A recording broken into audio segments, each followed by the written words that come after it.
அம்பேத்கரை பத்தி ஒரு ஐயா ரொம்ப தெளிவா கொண்டு வரார். அவர் பட்ட பாடம் என்ன, அவர் எழுதுற எழுத்து என்ன, அவர் படிச்ச படிப்பு என்ன, அவருடைய முயற்சி எல்லாம் வீணா போகுதே. ஒருத்தர் கஷ்டப்பட்டு படிச்சு மேல வந்து ஒரு தீர்ப்பு கொடுத்தா அவரை தூக்குங்க அப்படின்னு சொல்றீங்களே, இதெல்லாம் நியாயமா, அடுக்குமா அப்படின்னு வரிசையா அடுக்கிறாரு நம்ம முருகனாச்சு. போல திருப்பரங்குன்றம் பக்தர்கள் வர்றாங்க, நிறுத்துறாங்க. அவங்க கோர்ட் உத்தரவையும் மதிக்கல. அதையும் விட அந்த கோர்ட்டு ஜட்ஜ்மெண்ட் கொடுத்த ஜட்ஜு மேலே பாராளுமன்றத்தில் இம்ப்ளீச்மெண்ட் நோட்டீஸ் கொடுக்குறாங்க. அவரை வந்து பதவி நீக்கம் செய்யணும்னு. என்ன ஒரு கேளிக்கையாக இருக்கிறது! எப்படி ஜனநாயகத்தை படுகொலியில் தள்ளுறாங்க இந்த திமுக அரசாங்கம். ஜனநாயகத்தை படுகொலியில் தள்ளுறாங்க. இந்திய அரசியலமைப்பு சட்டத்தை காலில் போட்டு மிதிக்கிறாங்க திமுக அரசாங்கம்.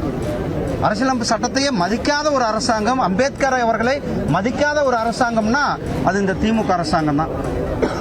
ஆனால் அம்பேத்கர் அவர்கள் இயற்றிய இந்திய அரசியலமைப்பு சட்டத்தில் ஒவ்வொருவருக்கும் தன்னுடைய தெய்வத்தை வணங்குவதற்கான உரிமையை கொடுத்திருக்கிறது.